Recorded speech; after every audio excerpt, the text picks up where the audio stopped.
I'm going to get started. Welcome. Thank you for attending today's session, How to Improve Your TPRM Program in 45 Days. My name is Marshall England with FortifyData. I'll be your moderator. Again, thanks for joining today. This should hopefully, Ken and I will try and keep this to about 30 minutes of your time. Ken, do you want to switch over to the next slide? There Ken you will go. be doing most of the presentation today. He has the unique perspective within FortifyData because he also oversees and participates in our third-party risk management managed services that we provide to some of the clients. So he's going to have some of similar experiences that you folks might have. But if you're unfamiliar with FortifyData, we are an automated cyber GRC platform. We have a lot of consolidated capabilities from attack surface management, both internal, external, and cloud. We layer in threat intelligence. It produces kind of a risk-based vulnerability management program that gets away from just CVSS scoring only for the enterprise. We obviously also have third-party risk management for both questionnaire management, AI audit reports. We also have a continuous monitoring of those vendors, which Ken will just briefly touch on. And then, of course, there's a new GRC specific module for compliance management. All of this is kind of on a modular basis, so you just kind of procure what you need and you can grow with it. So again, Ken, I will now turn it over to you. Okay, great. Thanks, Marshall. So this is going to be more about the most common problems we see with TPRM and how to go about fixing them. So if you're feeling a bit uneasy with your current TPRM program, then I think this will be helpful. It should also be helpful if you don't even have a TPRM program or if you're just starting out. And as Marshall said, we've got a fairly unique perspective on TPRM because we not only sell our platform, but quite a few clients ask us to run their TPRM program for them. At least ways get it started, and sometimes run it long term. Of course, we use our own software, of course, but we also have to deal with the same mechanics of running a full-blown TPRM program that you do. So we bring that perspective into this discussion. So why does TPRM feel broken? When we come into these new relationships, our clients tell us generally three things. First, TPRM takes way too much time. It's slow. There are a lot of manual processes. Second, it seems like TPRM becomes more of a paperwork exercise over time. And third, it just feels disconnected from real cyber risk. Like you end up doing it for compliance purposes only. And it's just getting worse. Regulators have long looked at vendor management as a critical issue, but now your board of directors, are asking more questions. And the push to the cloud means your business units are actually looking at more vendors. So it's just getting really hard to keep up. And so when people come to us, they tell us that either they don't want to mess with it or that their TPRM programs are broken. So today we're going to talk about five problem areas that we see all the time, and then how we attempt to fix each of them. Okay. So the first thing is vendors ignore you. There's no better way to put it. It takes too much time. You spend a lot of the TPRM process is chasing vendors, trying to get them to answer questionnaires or get their SOC 2s or gather evidence and get your questions answered. You know the drill. You issue a questionnaire and you get no response. It can take weeks to get questionnaires answered, and it often takes multiple emails and phone calls to get a response. If you have a TPRM program, you know the new trend today is building trust centers where vendors give you restricted access to a website that essentially holds their compliance documents. And we think they're great. They are. They're great. They're much easier to work with. But keep in mind that trust centers allow the vendor to dole out the information that they want to share with you. And essentially, the result is that it practically institutionalizes ignoring you. So you only get what they provide, which may or may not be what you need. Generally speaking, it's not everything you need. So, for example, a SOC 2 doesn't address everything. It's pretty light on notifications. AI use is not in there, and in fact, most it's not in most frameworks directly. There's AI frameworks, but the frameworks that you're likely working with ignore AI. There's always a lag with frameworks, which means you're always going to end up having more questions. And like I said, those questions will get ignored generally. And by the way, when we run these programs, we almost always have questionnaires, even when we get SOC 2s and compliance documents through trust centers for those reasons. So, what can you do? We have found that you need to focus on leverage to get vendors to act promptly.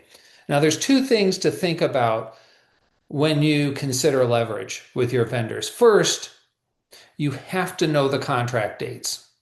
We frequently see clients coming to us and they're not using contract leverage as part of their TPRM program, whether it's for a new client or a renewal.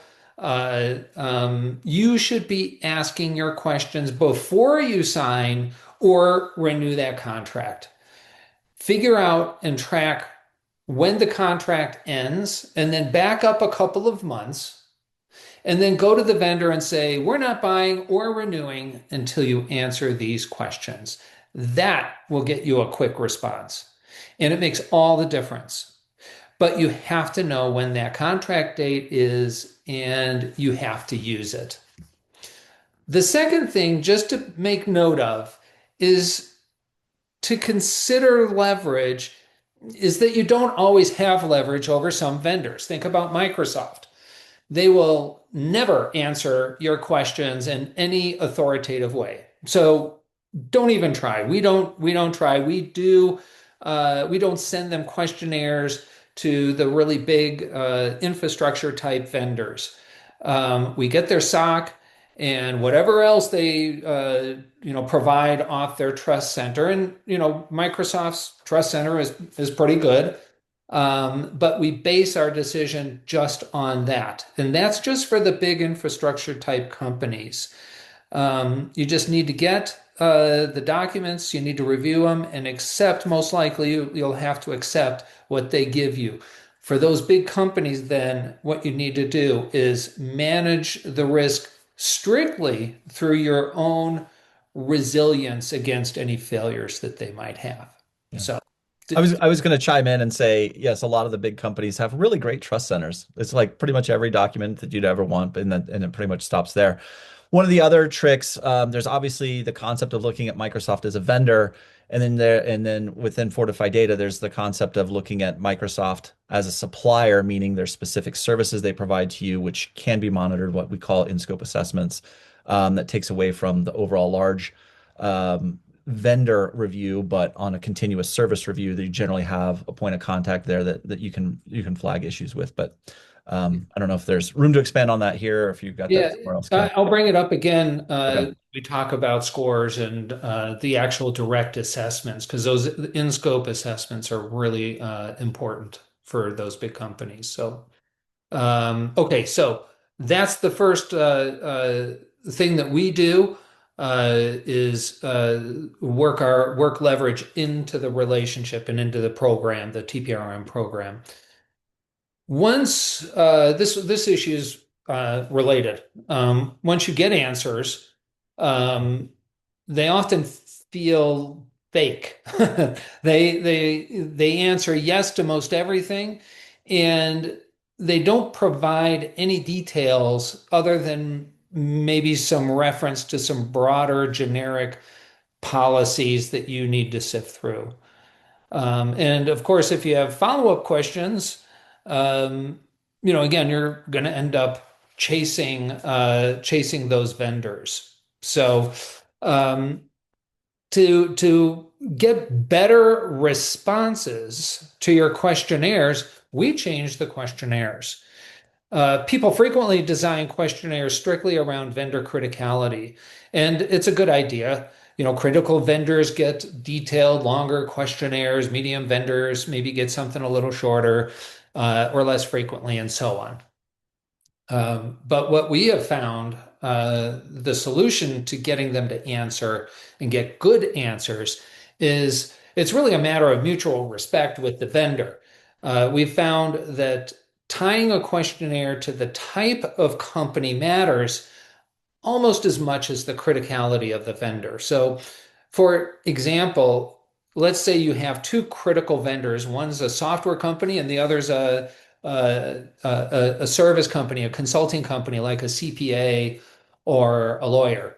They're totally different and they represent completely different risks. Sending them both the same 100 questionnaire, whatever it's based on, is annoying to them, and they are going to give you crappy, perfunctory answers. So the way that we have found to get them, your vendors, to give you better answers is to shorten your questionnaires and stay on point for what they do. Now, that means, generally speaking, that means you're going to have more questionnaires in your pile of questionnaires that you'll send out. But we have found that sending slightly shorter questionnaires, and I'm talking 20 to 30 questions, that are really tied to what they do for you, those almost always get answers. And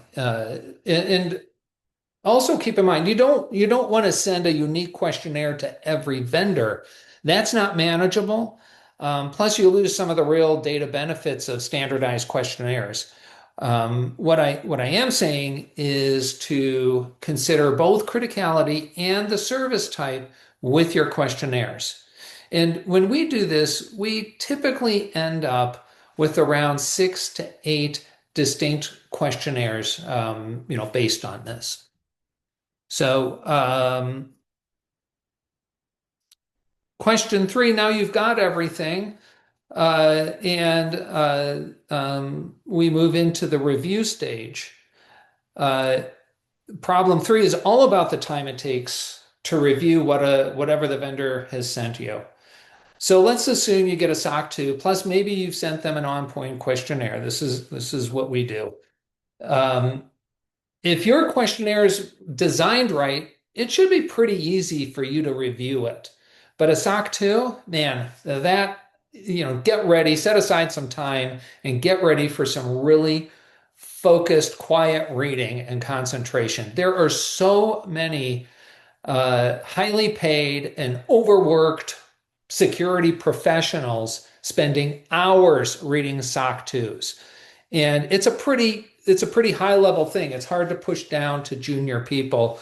We know of quite a few CISOs that are reading SOC 2s. It's really terrible. It's just a really terrible use of time. And so this is where AI comes in. AI, as you probably know, can read anything and everything. And then you can compare it to a standard or a series of your own questions. It's one of the best ways to use AI and saving time with your TPRM program.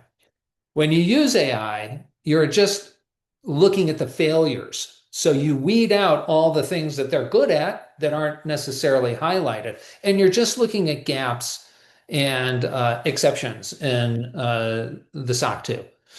I read a study, Marshall, you shared with me a little while ago. I forget who did it, but they said something very true.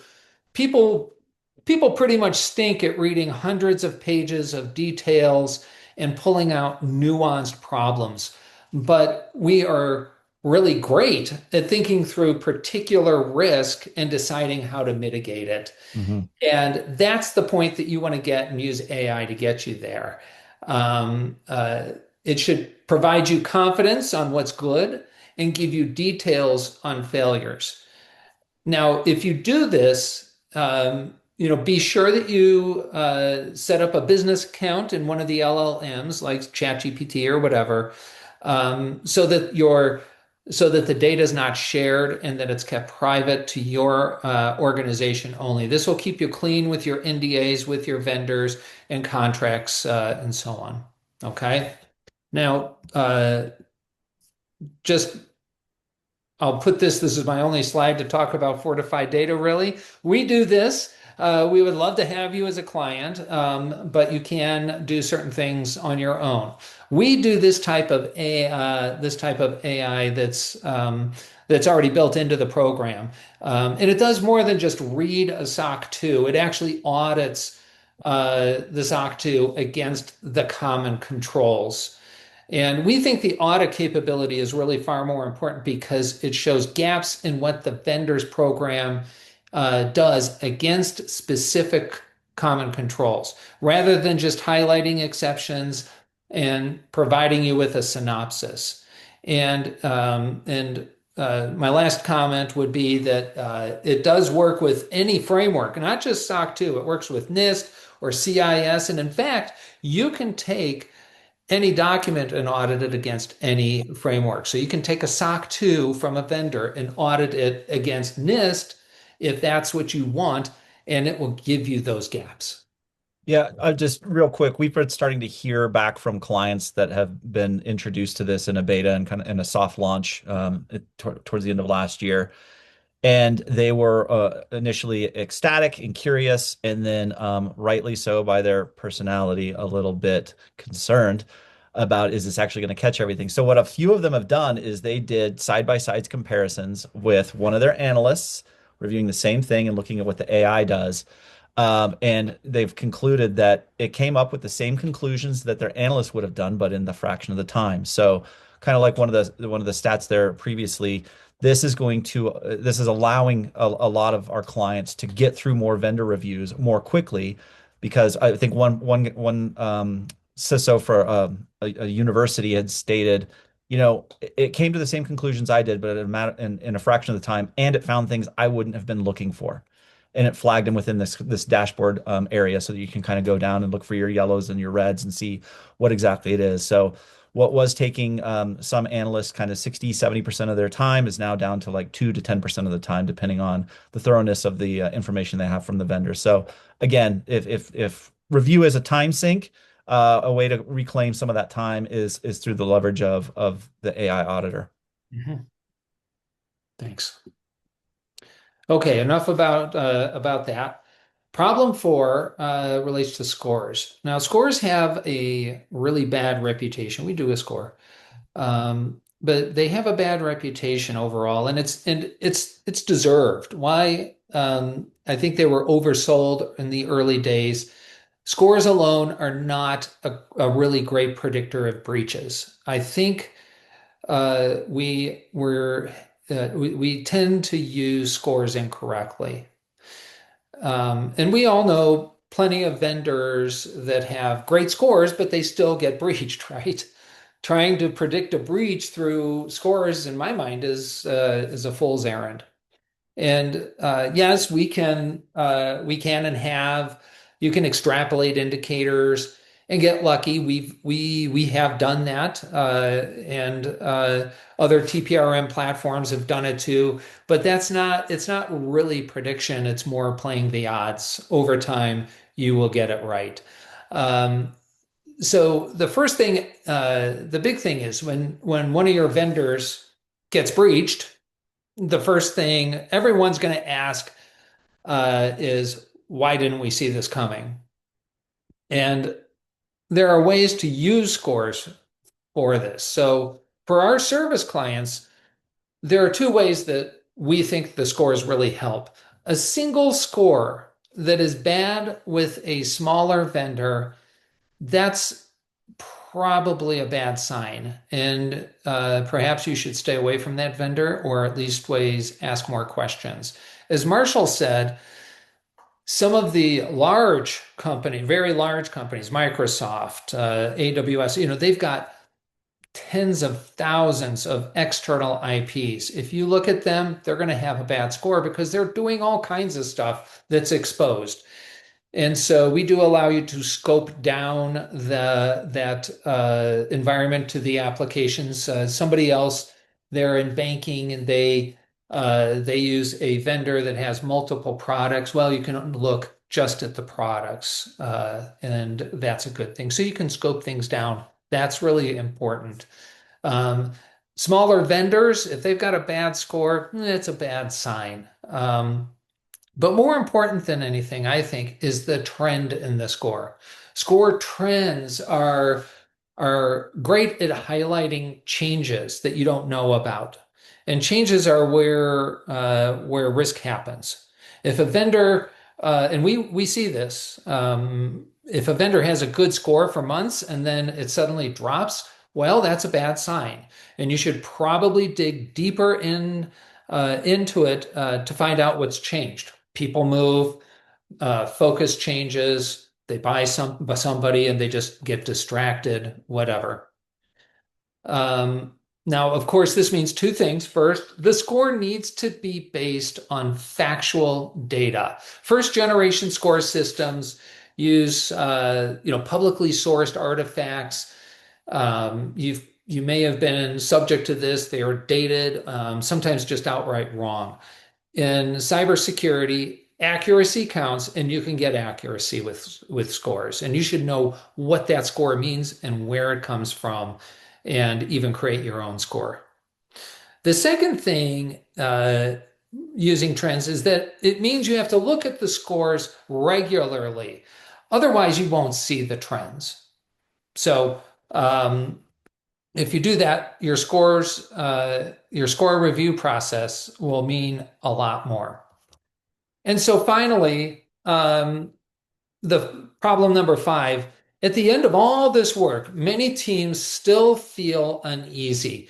You've run your assessments, you have documentation, you've reviewed, you're watching score trends, and yet you still feel like you aren't really managing risk for a vendor. We see almost invariably that resilience gets missed with TPRM, whether it's Microsoft or other huge vendors, where you have to live with what they give you, or some maybe specialized SaaS vendor for your industry.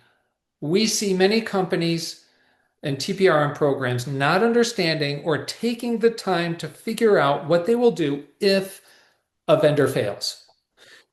Because of the workload, it's understandable. There's a tremendous amount of workload, but hopefully some of these prior items will focus the workload a little bit better, and not make it such a checkbox exercise and have you ready for that, really bad day.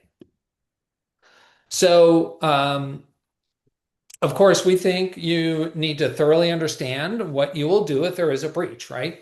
Um, Now, you don't have to do this with all your vendors. It would be too much, but you should have a fairly detailed plan for your critical vendors. For those critical vendors, you should be asking things like, do you know what the operational impact is? Can you go manual? Is it even possible to do that?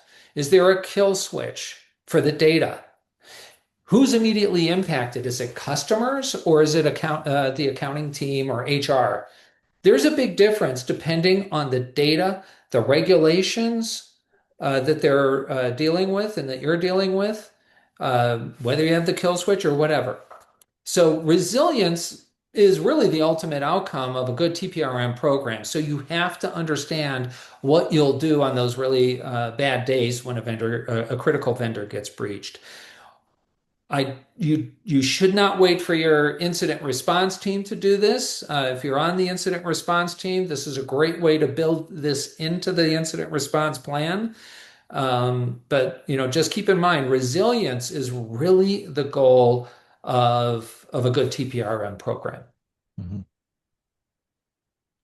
So that's all 5. Here's a 45-day plan that we use when we pick up new clients to help them run their programs. First, you should triage your vendors. You should know when that contract renewal date is, or just so you can focus on those vendors where you have leverage. If you don't have leverage, you're going to spend too much time, I think. Do that in the first couple of weeks. By week three, you should be thinking about redoing your questionnaires. Do them by criticality, but also by the type of vendor service. So you're going to end up having some more questionnaires, as we said. By week 4 and 5, start using AI to assess vendor provided documents like SOC 2s or whatever. And again, do it in a way that keeps your NDAs clean by having your own instance, a business account in ChatGPT or whatever it is you're using. And then finally, discuss and document what you'll do if there's a breach. You got to know the specifics. And yes, this involves working with the business units, but it really does need to be done. So real quick, Ken, on the 45-day plan, Yeah. and again, everyone, your mileage may vary. You may not have the same volume of vendors as other organizations. So this may be in 2 weeks, it may be in 90 days, but roughly, 45 days. This is a good framework to get through. So one of the questions it came in as a question. It's more of a statement about certain vendors might object to having their SOC or other documentation being uploaded to an LLM that they have no relationship or oversight of, which is a fair point. You can go to those trust centers, and if you pay attention, I don't know if any of you have read the terms of use and the Yeah. NDAs, but some of them will specifically state, yeah, don't upload this into an AI or an LLM. So you're on the manual review side there. Ken, anything else, or Yeah, how else would you kind of it's a advise around really that? good point. And we actually did consider this. We got all lawyered up on this sort of thing and found that if you are in a business, don't put somebody's SOC 2 into a public LLM. Make sure that you have a business account where they don't use it for training, where you can delete it and it's gone for good. That that does generally work with everybody. It's almost an extension of your own environment. Mhm. If you're nervous, you may have to take the time to read those SOC 2 reports manually still. But Yeah. so it's a really good point. We've found that putting it into a business environment is generally just fine. So And real quick, you will see a lot of the LLMs, other third-party vendors, even ourselves included, they'll publish white papers on the security of the AI and privacy mhm. in an effort to demonstrate some transparency around, how does it work? What levers do you have in order for, the prevention of training, using the data for training, all that kind of good stuff. So look for those. We do have one of those as well, Yeah, a white paper on our security and privacy. But yeah. yeah, absolutely. It's a really good point, a good question. And so, if we hope if you do these, it works for us on our service side. Um, that if you do these things, your TPRM program will be much, much better. If you're new to TPRM, certainly build these ideas into your program. Watch for those changes in your vendors. Work to collaborate with them. They should want to. And keep in mind your goal is about resilience. Use the control that you have and watch the changes to the risk profiles of your vendors on a continuous basis, ideally. And with that, I think that's everything then, Marshall. And we're Yeah, at the bottom of the we're hour. trying to stick to 30 minutes. So real quick, one other quick question, in terms of, what point does a vulnerability or control gap identified, within a vendor's documentation? When does that change the vendor decision from your perspective? Yeah. So when does something wrong really change how you feel about that vendor? I think you probably wouldn't. I'm assuming that it would be a severe or relatively severe issue. I think what you want to do, if it's truly concerning to you, you need to bring it to their attention, and then you decide, are they paying attention to you? Do they work with you? And do they fix it or tell you what they're doing to mitigate the risk? Mhm. If they don't, and we've seen this, um, then they are on notice for non-renewal, and you should be looking for a replacement in our minds if it's a serious enough risk. And you can't mitigate it on your side, and they won't fix it on their side. We've seen this, and we've had clients drop vendors, switch vendors. So, yeah, good question. Yeah. Really, If there's any other questions, we'll take them. Otherwise, we're going to start wrapping up. Thanks for joining. Glad to have you, and I'll be in touch with future webinars. thank you. Bye bye.